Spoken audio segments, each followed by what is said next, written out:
نروح على الحاجة المهمة جدا بقى، الووكوميرس، المكان اللي انا بستقبل منه طلباتي، المكان اللي انا بضيف فيه منتجاتي، المكان اللي انا ببيع واشتري من خلاله. اتفقنا ان ده عملناها منين؟ ضفناها برضو من جزء البلجن. جينا من البلجن وقلنا له انا عايز اضيف الووكوميرس، وعملت لها اكتيفيت. احنا اي بلجن بتنزل لازم اقول لها اكتيفيت. لما بقت اكتف رحت للسيتنج. في السيتنج بتاعته احنا اول حاجه بنعملها في اي بلجن بننزلها نظبط السيتنج ونظبط الاعدادات. كتبت العنوان بتاعي، المنطقه، البلد، ودي حاجات مهمه جدا. ليه؟ لان هي هيعتمد عليها بعد كده الشحن والتفاصيل كتير قوي. انت عايز تبيع فين؟ عايز تبيع لبلد معينة ولا لكل البلاد عادي؟ عايز هتشحن لكل البلاد ولا هتشحن في مصر بس؟ يبدأ يسألك شوية أسئلة. عايز تضيف التاكس ريت، ان هو يحسب لك التاكسز اللي هي الضرايب تلقائي، ولا لا انت بتنكلود سعر الضريبة في سعر المنتج؟ عايز تعمل كوبونز تدي الناس خصم 10% عن طريق كوبون اسمه اي 10%، مثلا بلاك فرايداي 10%. فهتفتح موضوع الكوبونز دي ولا لا؟ طيب لو فتحتها هتكالكوليت الكوبونز تلقائي ولا هتعمل ايه؟ فنبدأ ندخل كل الداتا دي. العملة اللي انا هشتغل بيها على الموقع، انا هشتغل بالجنيه المصري. آه، عايز اضيف الارقام بتاعتي هتظهر بشكل عامل ازاي؟ ابدا اعدل كل التفاصيل اللي انا محتاجه اعدلها واقول له سيف، واروح على البرودكت. البرودكتس بتاعتي هتظهر في صفحه شوب، صفحه المتجر، ولا هتظهر فين؟ طيب الناس اللي هتضيف المنتج للكارت هتروح على طول لصفحه الكارت ولا لصفحه السله، ولا هتفضل في نفس الصفحه اللي هي شغاله فيها؟ عدد الصور اللي موجوده في المنتج، الوزن هتقيسه بالكيلو، والطول والعرض والدايمنشنز عموما بالسنتي، ولا هتقيسهم بوسيلة قياس تانية؟ نبدأ هنا ندخل كل التفاصيل. عايز تفتح الريفيو هنفتحها من هنا ونبدأ نقرأ نشوف احنا محتاجين ايه ومش محتاجين ايه. من البرودكتس بقول له انا كمان عندي، فاكرين لما اتكلمنا عن حاجة اسمها ستوك مانجمنت سيستم او السيستم اللي بيدير المخازن؟ بفتح سيستم المخازن من هنا. طيب لما هفتحه من هنا هيجي مثلا هو بيسألني ان انت عايزة تعملي تسمحي انه لما يوصل اللو ستوك، يبقى الستوك عندك رقم معين، يبدأ يبعت لك نوتيفيكيشن. هقول له اه. لما الستوك عندك يخلص خالص من المنتج ده يبدأ يبعت لك، اه هيبعت لك على فين؟ هيبعت لي على الايميل ده. طيب لما الستوك يوصل لكام؟ يوصل لقطعتين. حلو، يلا سيف. مش هبص على باقي الحاجات، ممكن اروح على الشيبنج على طول. ممكن نسكيب الشيبنج كمان. البيمنت، البيمنت حاجة مهمة جدا. هتلاقي فيه وسائل دفع معروفة مشهورة موجودة بسهولة جدا. بايموب واحدة من البيمنت جيت واي اللي أنا بريكومندها جدا جدا. أولا بيسهلوا لك عمليات الدفع وكل البيمنت جيت واي، وعندهم الاي بي اي جاهز، موضوعهم سهل قوي. ثانيا بيسهلوا لك ان انت توفر الدفع بالتقسيط على المتجر بتاعك.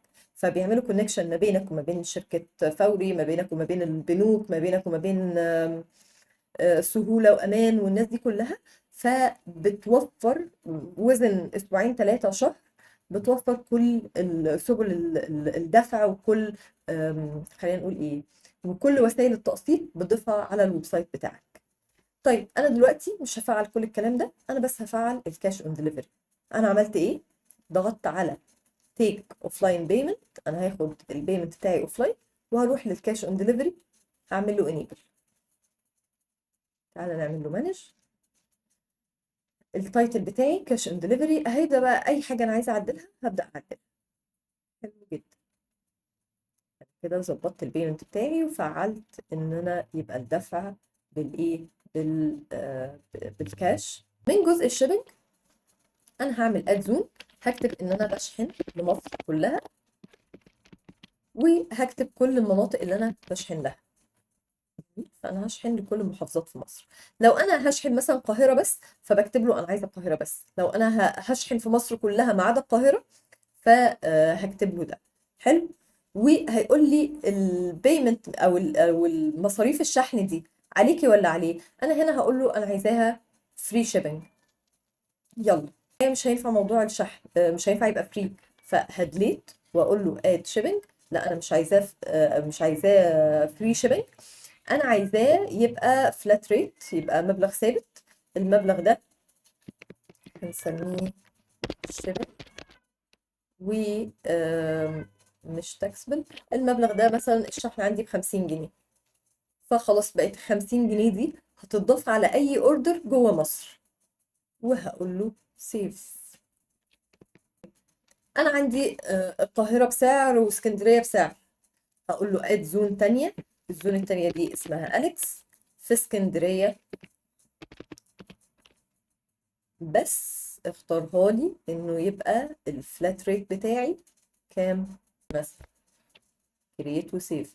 يبقى العميل لما يجي يدخل في العنوان بتاعه انه من اسكندرية هيحسب له انه الفلات ريت. كلام جميل. طيب، عندي حاجة اسمها انتجريشن. يعني ايه انتجريشن؟ اي حاجة بتحتاج اي بي اي بعمل انستول للبلجن بتاعتها. احنا عندنا مثلا بلجن اي حاجه يعني، اي حاجه هنا مقصود بيها مثلا ايميلنج سيستم، مقصود بيها شيبنج سيستم بتاع شركه بوسطه مثلا. شركه بوسطه لما باجي اعمل انتجريشن ما بين الموقع بتاعي وما بين السيستم بتاعها عشان العميل يبقى عارف المنتج بتاعه راح فين، وعشان انا لما استلم المنتج يروح لشركه الشحن على طول تلقائي من غير ما يرجع لي، بعمل حاجه اسمها انتجريشن. حلو. فبروح لموقع بوسطه بعد ما بتفق معاهم وبمضي العقد وبمضي التفاصيل واعمل الكلام ده كله، بروح اداونلود مش عارفه هيبقى هنا اصلا موجود ولا لا. بالمناسبه في بعض البلجنز مش بتلاقيها موجوده هنا، بعض الشركات مش بتسيب البلجن بتاعها بابليك للكل، فوقتها بعمل ايه؟ باخد الفايل منهم، فايل مضغوط، وباجي اعمل له ابلود من هنا، وبرفع الفايل بتاع البلجن وخلاص خلص الموضوع. يعني بيشتغل بنفس الطريقه. موجود عندي على الستور، كاني بنزل اي ابلكيشن على الموبايل بعمل له انستول وببدا اتعامل عادي جدا. تعالى كده نكتب هم من سيتنج البلجن. بروح اخد الاي بي اي. الاي بي اي كي هو الكود او الرقم اللي انا باخده من على الويب سايت الاساسي بتاع الخدمه المقدمه ليا، باجي اخده واضيفه هنا.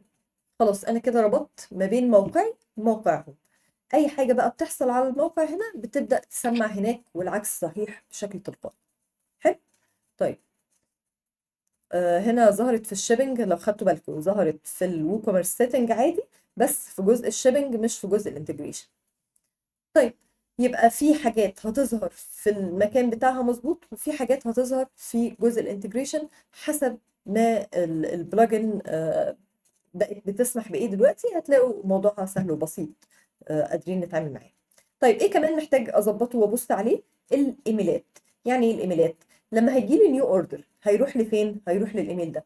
طب لما يكنسل هيبعت لده. لما يفيل، لما العميل، لما اجي انا ابعت للعميل هبعت له اقول له ايه؟ لو الاوردر بقى هولد دلوقتي هيقول له مسج عنوانها كذا والهيدنج بتاعها كذا وتفاصيلها كذا. فيها ايه؟ تفاصيل اساسيه.